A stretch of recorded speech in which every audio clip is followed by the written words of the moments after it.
tentu dengan coaching ini akan membantu untuk meningkatkan rasa kepemilikan, rasa akuntabel dari si tim dalam menjalankan strategi tersebut. Karena ya perusahaan membuat strategi, tapi how to-nya, detailnya itu bisa diserahkan kepada tim untuk memikirkan caranya, gitu kan? Ya kan, kalau perusahaan strategi besarnya, tapi ketika di breakdown menjadi hal yang lebih kecil itu kan lebih baik di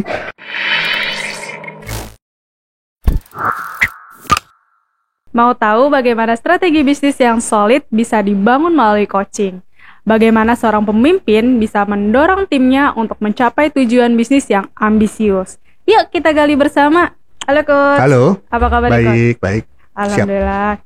Oke gini Coach, jadi ada pertanyaan nih. Kalau menurut Coach Adit nih, apa sih langkah pertama sebagai seorang pemimpin untuk menyusun strategi bisnis yang efektif Coach?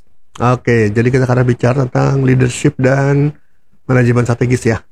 Dimulai dari menentukan arahnya mau kemana ke depannya, gitu kan. Kemudian menyusun rencana ke arah ke sana, gitu ya. Sampai membangun komitmen, gitu ya, dan menjaga semangat timnya nih, gitu ya. Betul. Nah itu terkait dengan manajemen dan leadership strategis ya. Nah, jadi langkah pertamanya tentu ya kita harus menentukan arah ke depannya mau kemana gitu ya, visi. Gitu Oke, dari visi dulu. Jadi tentukan visinya, ini mau kemana gitu. Tapi harus balance dengan kondisi realitas, gitu ya. Jadi antara visi, tetapkan visi mau kemana, kemudian juga lihat kondisi realitasnya, gitu ya, kekuatan dan kelemahan internal, ancaman dan peluang di luar, gitu ya, kondisi ekonomi segala macam gitu ya. Politik gitu ya, kompetitor, suara pelanggan, bla bla bla gitu ya. Itu semua adalah kondisi realitas saat ini gitu kan, terkait dengan produk, layanan dan bisnis kita secara keseluruhan, baik itu secara internalnya maupun dengan kaitannya dengan di lingkungan di mana dia berada gitu, bisnis itu berada gitu ya. Itu kondisi realitas, dan kemudian lihat lagi visinya, dicek lagi gitu ya. Visinya kita mau ke sana, realitas kayak gini gitu kan. Jadi ada gapnya gimana nih gitu kan. Nah itulah perlu disusun suatu rencana gitu kan. Gimana rencana ini tentu dari visi itu harus disusun menjadi goal yang lebih terukur gitu kan, sehingga rencananya tercapai gitu ya. Kemudian tentunya kan gak hanya sekedar rencana ya, itu perlu dilakukan gitu kan. Jadi harus membangun komitmen keseluruhan. Jadi gak hanya sekedar strategi itu disusun di ruangan board of director selesai gitu ya, atau di ruangan owner gitu ya, dianggap sudah selesai, udah pasti tercapai, enggak gitu ya. Justru pelaksanaannya ini yang menjadi tantangan gitu ya. Iya kan, paling susah itu kan bukan bikin strateginya, tapi menjalankan strateginya itu, karena melibatkan komitmen dan dan dukungan dari semua pihak, terutama di dalam perusahaan itu sendiri gitu. Dalam hal ini timnya. Oke, berarti kuncinya ada di timnya nih Coach. Betul. Kalau misalkan rencana udah dibuat nih, kita buat rencana untuk menyusun strategi bisnisnya, kunci untuk menjalankan strategi itu ada di timnya gitu ya Coach ya. Oke, nah bagaimana sih coaching bisa membantu tim untuk lebih berkomitmen terhadap strategi yang udah disusun sama ownernya nih Coach? Ya, banyak nih. Jadi dengan coaching itu bisa membantu menyadarkan ya, bantu membangun visi dari si timnya itu sendiri, yang bisa dikonekkan dengan visi organisasi atau tujuan organisasi. Jadi pada intinya seseorang itu baru mau bertanggung jawab dan semangat untuk menjalankan sesuatu kalau tahu itu ada untungnya buat dia, buat kehidupannya dia, buat apa yang penting dalam hidupnya. Bukan apa yang penting kepada organisasi, tapi apa yang penting buat dirinya gitu ya. Jadi dengan cara coaching ya, dia bisa menemukan apa yang memotivasi dirinya dalam bekerja, dan bisa dikonekkan dengan kebutuhan perusahaan gitu. Ya, dengan visi perusahaan, dengan goal perusahaan. Apa untungnya mencapai goal perusahaan untuk mencapai goal pribadinya gitu loh. Kalau dia bisa melihat itu, dia pasti semangat. Oh, berarti kayak menyelaraskan visi pribadi ke value dari visi perusahaan. Betul, value dan visi perusahaan. Oke, berarti kan coaching ini bisa menyelaraskan visi pribadi dengan value atau visi perusahaan ya Coach. Betul. Ya. Oke, nah selain itu apa lagi Coach? Oke, tentu dengan coaching ini akan membantu untuk meningkatkan rasa kepemilikan, rasa akuntabel dari si tim dalam menjalankan strategi tersebut. Karena ya perusahaan membuat strategi, tapi how to-nya, detailnya itu bisa diserahkan kepada tim untuk memikirkan caranya, gitu kan? Ya kan, kalau perusahaan strategi besarnya, tapi ketika di breakdown menjadi hal yang lebih kecil itu kan lebih baik disepakati oleh timnya juga, bahkan mungkin dicetuskan oleh timnya itu sendiri, gitu ya. Nah, karena dia yang paling tahu lapangannya kayak apa, dia paling tahu kondisinya saat ini seperti apa, gitu ya. Dan itu kan dengan cara coaching bisa membantu timnya untuk menemukan metode atau cara yang lebih sesuai dengan dirinya. Jadi dia ada ownership di situ, ya kan? Karena dengan coaching caranya adalah dia self discovery atau self reflective ya, berpikir, bisa merenungkan, memikirkan sendiri, gitu ya. Metode, cara atau solusi yang terbaik buat dia.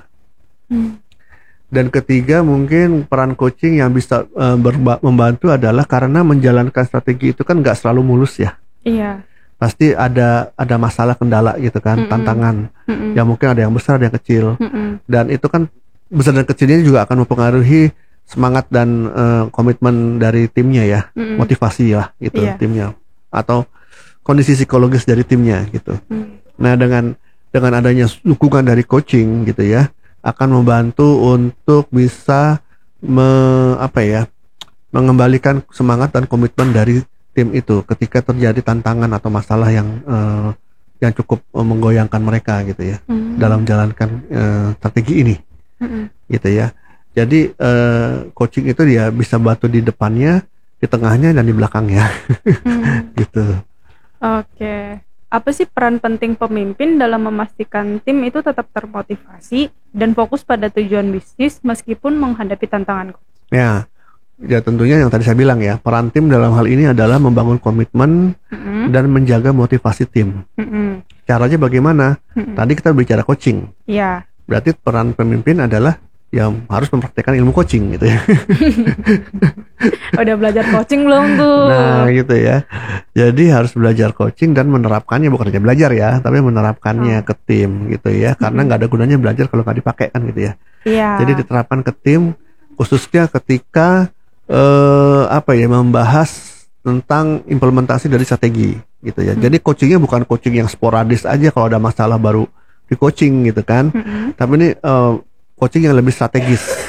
Strategis itu artinya coaching yang betul-betul sejak awal strategi bisnis ditetapkan, langsung dibangun coaching dengan tim secara berkala ya, gitu. Dan goal coachingnya juga bukan goal yang masalah-masalah kecil atau masalah-masalah insidentil aja, tapi goal coaching programnya adalah goal coaching yang lebih strategis yang ke masa depan pencapaian strategi gitu loh perusahaan. Jadi coachingnya akan lebih bermakna di situ kalau melakukan coaching ya untuk mendukung proses pencapaian strategi bisnis organisasi. Oke, berarti peran pentingnya tuh sebenarnya si pemimpin ini punya keterampilan coaching yang bisa diterapkan ke timnya. Betul. Ada juga gini sih, kadang saya juga memahami kok pemimpin itu kan kerjaannya bukan hanya coaching ya. Iya. Banyak hal-hal lain. Jadi mungkin dia lebih coachingnya ke strategi bisnisnya. Tapi kalau misalnya hal yang lebih dalam, lebih yang terkait dengan motivasi, semangat gitu ya, ke well-beingnya karyawan, mungkin perlu ada coach internal yang didedikasikan khusus untuk mengcoaching hal-hal yang kayak gitu, ya kan? Ya jadi harus ada coach internal yang mungkin di bawah HRD atau khusus gitu ya, yang mereka memang diperlengkapi kemampuan coaching, skill kompetensi coaching yang lebih dalam, gitu. Jadi dua nih, nggak hanya leadernya aja harus mengcoaching, tapi juga ada support dari tim coaching yang lebih qualified gitu ya. Karena kan coaching itu bisa lebih ke arah performance-nya aja, ya kan, lebih ke coaching yang ke well-being-nya karyawan gitu. Oke, nah kalau misalkan kan tadi kan coach bilang ada dukungan dari dalam ya coach, dari internalnya ada coaching gitu. Nah itu apakah coachingnya akan individual kah atau grouping atau secara ya udah berjalannya aja gitu? Tergantung ya. Kalau memang itu goal tim yang harus dicapai ya dengan tim coaching gitu ya. Tapi kalau yang hal-hal yang terkait well-being itu biasanya sih individual ya, karena kan sangat customized dan privacy banget di situ kan. Ya, jadi tergantung kebutuhan. Dan jangan lupa leadernya juga perlu di coaching juga nih. Karena mereka juga perlu dijaga semangat dan komitmennya ya dalam menjalankan strategi dan dalam rangka mengcoaching timnya gitu kan. Dan mereka perlu dijaga juga nih semangat dan komitmen untuk mengcoaching timnya. Dengan siapa? Dilakukan oleh tim dari coach juga nih. Coachnya mungkin biasanya kalau leader sih coach eksternal ya. Atau dari leadernya lagi yang paling atas yang mengcoaching. Tapi itu akhirnya juga internal coach juga kan gitu. Ya dalam kadar tertentu perlu juga coach eksternal yang melakukannya gitu. Kepada leader-leader yang kunci ya, key leaders di situ. Karena mereka nggak mungkin di coaching oleh orang yang di dalamnya kan. Karena mereka udah posisi tinggi gitu. Maksudnya di coaching sama leader coach yang internal yang mungkin level HRD gitu kan. Maksudnya bukan apa-apa sih, walaupun tim HRD-nya juga punya kompetensi itu, tapi kan yang dibahas ini kan hal-hal yang lebih strategik dan mungkin sangat confidential ya, yang mungkin belum tentu relevan untuk dibagikan kepada level bawah gitu. Jadi harus ada coach eksternal yang lebih bisa menjaga privasi dan kerahasiaan yang lebih ketat gitu. Wah, menarik nih teman-teman. Jadi kalau teman-teman sebagai leader atau manager atau bahkan business owner yang pengen belajar coaching bareng Coach Adit, langsung aja hubungi kontak yang ada di deskripsi atau boleh langsung komen jika ada pertanyaan. Oke, cukup sekian dari aku Aulia. Saya Aditya Mijaya. Sampai jumpa.